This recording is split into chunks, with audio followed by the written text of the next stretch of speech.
بسم اللہ الرحمن الرحیم۔ حضرت ابو بکر رضی اللہ عنہ کا اہل الرائے سے مشورہ کرنا۔ حضرت قاسم رحمۃ اللہ علیہ فرماتے ہیں کہ جب حضرت ابو بکر صدیق رضی اللہ عنہ کو کوئی ایسا مسئلہ پیش آتا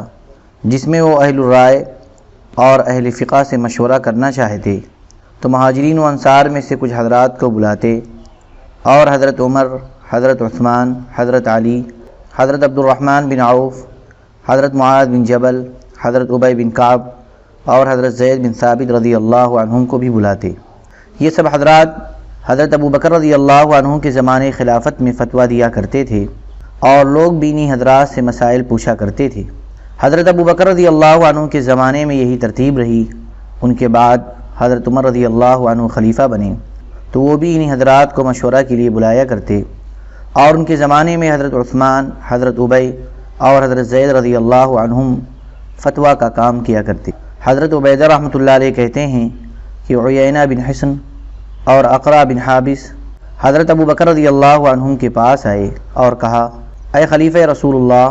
ہمارے علاقے میں ایک شوریلی زمین ہے جس میں نہ گھاس اگتی ہے اور نہ اس سے اور کوئی فائدہ حاصل ہوتا ہے۔ اگر آپ مناسب سمجھیں تو وہ ہمیں بطور جاگیر دے دیں تاکہ ہم اس میں ہل چلائیں اور اسے کاشت کریں، شاید وہ آباد ہو جائے۔ چنانچہ آپ نے وہ زمین ان کو بطور جاگیر دینے کا ارادہ کر لیا اور ان کے لیے ایک تحریر لکھی اور یہ طے کیا کہ حضرت عمر رضی اللہ عنہ اس فیصلے پر گواہ بنے۔ اس وقت حضرت عمر رضی اللہ عنہ وہاں موجود نہیں تھے۔ وہ دونوں تحریر لے کر حضرت عمر رضی اللہ عنہ کو اس پر گواہ بنانے کے لیے ان کے پاس گئے۔ جب حضرت عمر رضی اللہ تعالی عنہ نے اس تحریر کا مضمون سنا تو ان دونوں کے ہاتھ سے وہ تحریر لی اور اس پر تھوک کر اسے مٹا دیا۔ اس پر ان دونوں کو غصہ آیا اور دونوں نے حضرت عمر رضی اللہ عنہ کو برا بھلا کہا۔ حضرت عمر رضی اللہ تعالی عنہ نے کہا، حضور اقدس صلی اللہ علیہ وسلم تم دونوں کی تالیف قلب فرمایا کرتے تھے اور تالیف قلب کی وجہ سے تم دونوں کو زمین دی تھی، جبکہ اس وقت اسلام کمزور اور اسلام والے تھوڑے تھے، اور آج اللہ تبارک و تعالی نے اسلام کو غلبہ عطا فرما دیا ہے، اس لیے اب تمہاری تالیف قلب کی کوئی ضرورت نہیں ہے۔ تم دونوں چلے جاؤ اور میرے خلاف جتنا زور لگا سکتے ہو لگا لو، اور اگر تم لوگ اللہ سے حفاظت مانگو تو اللہ تبارک و تعالی تمہاری حفاظت نہ کرے۔ یہ دونوں غصے میں بھرے ہوئے حضرت ابو بکر رضی اللہ عنہ کے پاس آئے اور ان سے کہا، اللہ کی قسم ہمیں سمجھ نہیں آ رہا کہ آپ خلیفہ ہیں یا عمر۔ حضرت ابو بکر رضی اللہ تعالیٰ عنہ نے فرمایا، اگر وہ چاہتے تو خلیفہ بن سکتے تھے۔ اتنے میں حضرت عمر رضی اللہ تعالیٰ عنہ بھی غصے میں بھرے ہوئے آئے اور حضرت ابو بکر رضی اللہ عنہ کے پاس کھڑے ہو کر کہنے لگے، آپ مجھے بتائیں کہ آپ نے یہ زمین جو ان آدمیوں کو بطور جاگیر دی ہے، یہ آپ کی ملک ہے یا تمام مسلمانوں کی ہے؟ حضرت ابو بکر رضی اللہ عنہ نے فرمایا، نہیں، تمام مسلمانوں کی ہے۔ حضرت عمر رضی اللہ تعالیٰ عنہ نے کہا، تو پھر آپ نے سارے مسلمانوں کو چھوڑ کر صرف ان دونوں کو ہی کیوں دی؟ حضرت ابو بکر رضی اللہ عنہ نے فرمایا کہ میرے پاس جو مسلمان تھے میں نے ان سے مشورہ کیا تھا، ان سب نے مجھے ایسا کرنے کا مشورہ دیا تھا۔ حضرت عمر رضی اللہ تعالیٰ عنہ نے کہا، آپ نے اپنے پاس والوں سے تو مشورہ کیا، لیکن کیا آپ نے تمام مسلمانوں سے مشورہ کر کے ان کی رضامندی حاصل کی ہے؟ چونکہ یہ بات ظاہر تھی کہ ہر امر میں سارے مسلمانوں سے مشورہ نہیں لیا جا سکتا، اس وجہ سے حضرت ابو بکر رضی اللہ تعالیٰ عنہ نے اس سوال کا کوئی جواب نہ دیا، بلکہ حضرت ابو بکر رضی اللہ عنہ نے فرمایا، میں نے تو تم سے پہلے ہی کہا تھا کہ تم اس امر خلافت کو سنبھالنے کی مجھ سے زیادہ طاقت رکھتے ہو، لیکن تم مجھ پر غالب آ گئے اور تم نے مجھے زبردستی خلیفہ بنا دیا۔ حضرت عطیہ بن بلال رحمۃ اللہ علیہ اور حضرت سہم بن منجانب رحمۃ اللہ علیہ کہتے ہیں کہ اقرع اور زبریقان دونوں نے حضرت ابو بکر رضی اللہ عنہ کی خدمت میں آ کر عرض کیا کہ بحرین کا خراج ہمارے لیے مقرر فرما دیں، ہم آپ کو اس بات کی ضمانت دیتے ہیں کہ ہماری قوم کا کوئی آدمی دین اسلام سے نہیں پھرے گا۔ چنانچہ حضرت ابو بکر رضی اللہ تعالیٰ عنہ ایسا کرنے پر تیار ہو گئے اور ان کے لیے ایک تحریر لکھی، اور یہ معاملہ حضرت طلحہ بن عبید اللہ رضی اللہ عنہ کی وساست سے طے ہوا۔ ان حضرات نے چند گواہ بھی مقرر کیے جن میں حضرت عمر رضی اللہ عنہ بھی تھے۔ جب یہ تحریر حضرت عمر رضی اللہ عنہ کے پاس آئی اور انہوں نے اسے دیکھا تو انہوں نے اس پر گواہ بننے سے انکار فرما دیا اور فرمایا، نہیں، اب کسی کے اکرام اور تالیف قلب کی ضرورت نہیں ہے۔ پھر اس تحریر کے لکھے ہوئے کو مٹا کر اسے پھاڑ دیا۔ اس پر حضرت طلحہ رضی اللہ عنہ کو بہت غصہ آیا اور انہوں نے حضرت ابو بکر رضی اللہ عنہ کے پاس آ کر کہا آپ امیر ہیں یا عمر؟ حضرت ابو بکر رضی اللہ عنہ نے فرمایا امیر تو حضرت عمر ہیں لیکن بات میری ماننی ضروری ہے۔ حضرت طلحہ رضی اللہ تعالیٰ عنہ نے سوال تو ایسا کیا تھا جس سے حضرت ابو بکر اور حضرت عمر میں توڑ پیدا ہو جائے، لیکن حضرت ابو بکر رضی اللہ تعالیٰ عنہ نے جواب جوڑ والا دیا۔ اس وجہ سے یہ سن کر حضرت طلحہ رضی اللہ عنہ خاموش ہو گئے۔ حضرت عبداللہ بن عمرو رضی اللہ عنہما فرماتے ہیں کہ حضرت ابو بکر رضی اللہ تعالیٰ عنہ نے حضرت عمرو بن عاص رضی اللہ عنہ کو یہ لکھا کہ حضور اقدس صلی اللہ علیہ وسلم جنگی امور کے بارے میں مشورہ کیا کرتے تھے، لہذا تم بھی مشورہ کرنے کو اپنے لیے لازم سمجھو۔ اس سے پہلے حضرت عبداللہ بن عوف رضی اللہ عنہ کی روایت میں یہ بات گزر چکی ہے کہ حضرت ابو بکر رضی اللہ تعالیٰ عنہ نے غزوہ روم کے بارے میں حضرات اہل الرائے سے مشورہ کیا۔ حضرت عمر بن خطاب رضی اللہ عنہ کا حضرات اہل رائے سے مشورہ کرنا۔ حضرت ابو جعفر رحمۃ اللہ علیہ فرماتے ہیں کہ حضرت عمر بن خطاب رضی اللہ تعالیٰ عنہ نے حضرت علی بن ابی طالب رضی اللہ عنہ کو ان کی صاحبزادی حضرت ام کلثوم رضی اللہ عنہ سے نکاح کا پیغام بھیجا تو حضرت علی رضی اللہ تعالیٰ عنہ نے کہا میں نے یہ طے کر رکھا ہے کہ اپنی بیٹیوں کی شادی صرف جعفر کے بیٹوں سے ہی کروں گا۔ حضرت عمر رضی اللہ عنہ نے فرمایا اے علی تم مجھ سے میری شادی کر دو، کیونکہ روئے زمین پر کوئی آدمی ایسا نہیں ہے جو آپ کی اس بیٹی کے ساتھ اچھی زندگی گزار کر وہ اعلیٰ فضیلت حاصل کرنا چاہتا ہو جو میں حاصل کرنا چاہتا ہوں۔ اور اس فضیلت کو حضرت عمر رضی اللہ تعالیٰ عنہ نے آگے جا کر بیان فرمایا ہے۔ اس پر حضرت علی رضی اللہ عنہ نے فرمایا اچھا میں نے اس بیٹی کا آپ سے نکاح کر دیا۔ مہاجرین میں سے حضرت علی، حضرت عثمان، حضرت زبیر، حضرت طلحہ اور حضرت عبد الرحمن بن عوف رضی اللہ عنہم حضرت عمر رضی اللہ عنہ کے مشورے والے حضرات تھے، اور یہ حضرات ہر وقت مسجد نبوی میں قبر نبوی اور ممبر شریف کے درمیان بیٹھے رہتے تھے۔ جب اطراف عالم سے کوئی بات حضرت عمر رضی اللہ عنہ کے پاس آیا کرتی تو وہ آ کر ان کو بتایا کرتے اور اس کے بارے میں ان سے مشورہ کیا کرتے۔ چنانچہ حضرت عمر رضی اللہ تعالیٰ عنہ نے ان حضرات کو آ کر کہا مجھے نکاح کی مبارکباد دو۔ ان حضرات نے حضرت عمر رضی اللہ عنہ کو مبارکباد دی اور پوچھا اے امیر المؤمنین آپ نے کس سے نکاح کیا ہے؟ حضرت عمر رضی اللہ عنہ نے فرمایا حضرت علی بن ابی طالب کی بیٹی سے۔ پھر انہیں سارا واقعہ تفصیل سے بتانے لگے اور فرمایا حضور اقدس صلی اللہ علیہ وسلم نے فرمایا ہے کہ میرے تعلق اور رشتے کے علاوہ ہر تعلق اور رشتہ قیامت کے دن ٹوٹ جائے گا۔ حضور اقدس صلی اللہ علیہ وسلم کی صحبت تو مجھے حاصل ہے ہی، اب میں نے چاہا کہ اس نکاح کے ذریعے حضور صلی اللہ علیہ وسلم سے میرے رشتے کا تعلق بھی قائم ہو جائے۔ حضرت عطا بن یسار رضی اللہ عنہ فرماتے ہیں کہ حضرت عمر اور حضرت عثمان رضی اللہ عنہما حضرت ابن عباس رضی اللہ عنہما کو بلایا کرتے تھے اور بدر والوں کے ساتھ ان سے بھی مشورہ کیا کرتے تھے، اور حضرت ابن عباس رضی اللہ عنہ حضرت عمر اور حضرت عثمان رضی اللہ عنہما کے زمانے سے آخر دم تک فتوے کا کام انجام دیتے رہے۔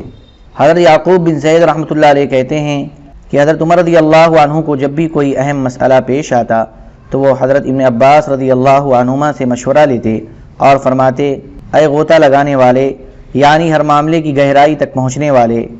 غوطہ لگاؤ اور اس اہم مسئلے میں اچھی طرح سوچ کر اپنی رائے پیش کرو۔ حضرت سعد بن ابی وقاص رضی اللہ عنہ فرماتے ہیں کہ میں نے ایسا کوئی آدمی نہیں دیکھا جو حضرت ابن عباس رضی اللہ عنہما سے زیادہ حاضر دماغ، زیادہ عقل مند، زیادہ علم والا اور زیادہ بردبار ہو۔ میں نے حضرت عمر رضی اللہ عنہ کو دیکھا ہے کہ وہ حضرت ابن عباس رضی اللہ عنہ کو پیچیدہ اور مشکل مسائل کے پیش آنے پر بلاتے اور فرماتے یہ ایک پیچیدہ مسئلہ تمہارے سامنے ہے، پھر ابن عباس رضی اللہ عنہ ہی کے مشورے پر عمل کرتے، حالانکہ ان کے چاروں طرف بدری حضرات مہاجرین و انصار کا مجمع ہوتا۔ حضرت ابن شہاب رضی اللہ عنہ کہتے ہیں کہ جب بھی حضرت عمر رضی اللہ عنہ کو کوئی مشکل مسئلہ پیش آتا تو آپ نوجوانوں کو بلاتے اور ان کی عقل و سمجھ کی تیزی کو اختیار کرتے ہوئے ان سے مشورہ لیتے۔ امام بیہقی نے حضرت ابن سیرین سے نقل کیا ہے کہ حضرت عمر رضی اللہ عنہ کا مزاج مشورہ کر کے چلنے کا تھا، چنانچہ بعض دفعہ مستورات سے بھی مشورہ لے لیا کرتے اور ان مستورات کی رائے میں ان کو کوئی بات اچھی نظر آتی تو اس پر عمل کر لیتے۔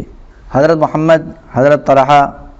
اور حضرت زیاد رضی اللہ عنہم کہتے ہیں کہ یکم محرم 14 ہجری کو حضرت عمر رضی اللہ تعالی عنہ لشکر لے کر مدینہ سے نکلے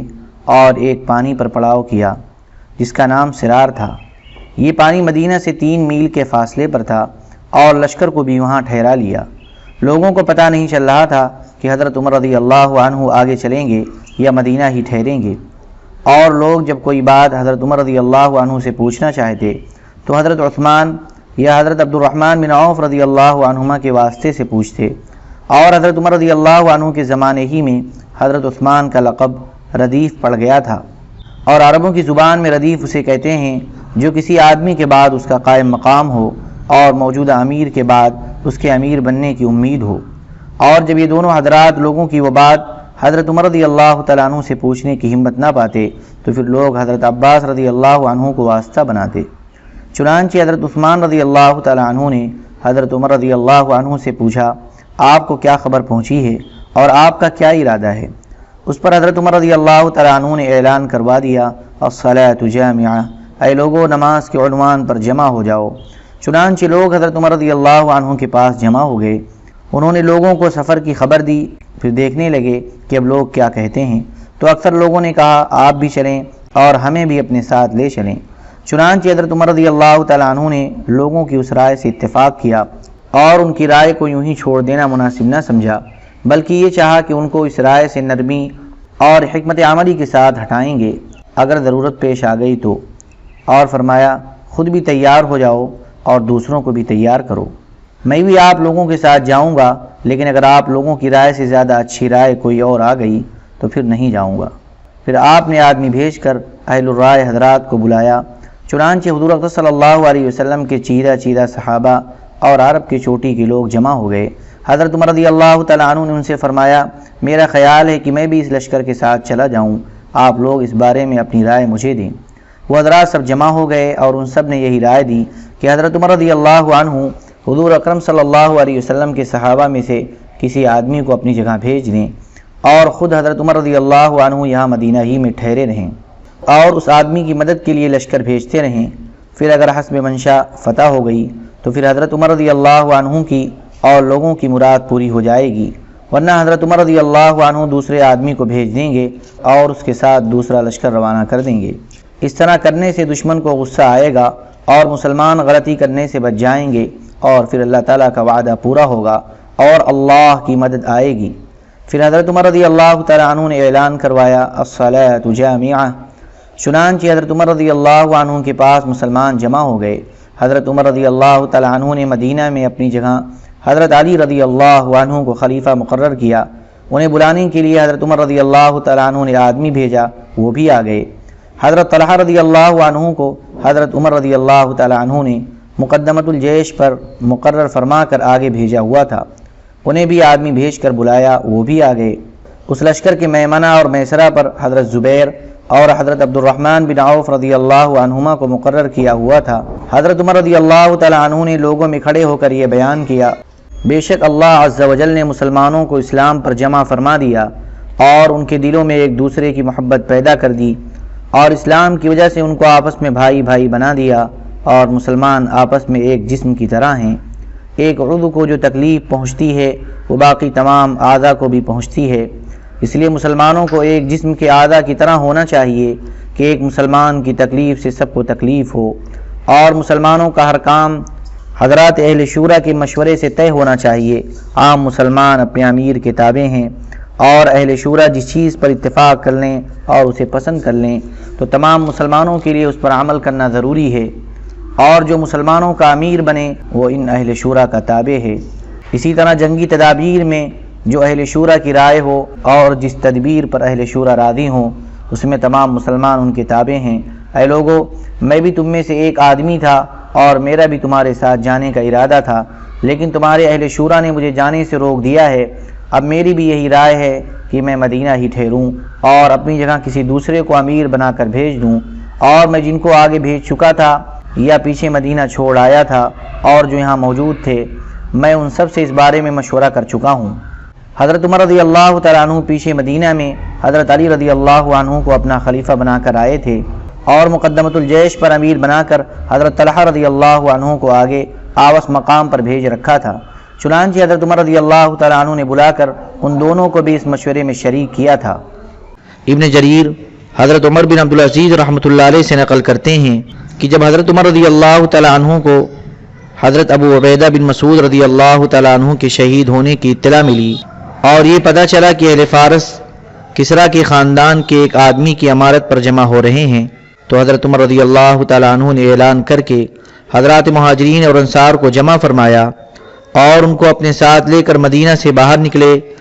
یہاں تک کہ سرار مقام پر پہنچ گئے۔ آگے مختصر حدیث ذکر کی ہے جیسے کہ پہلے گزر چکی ہے۔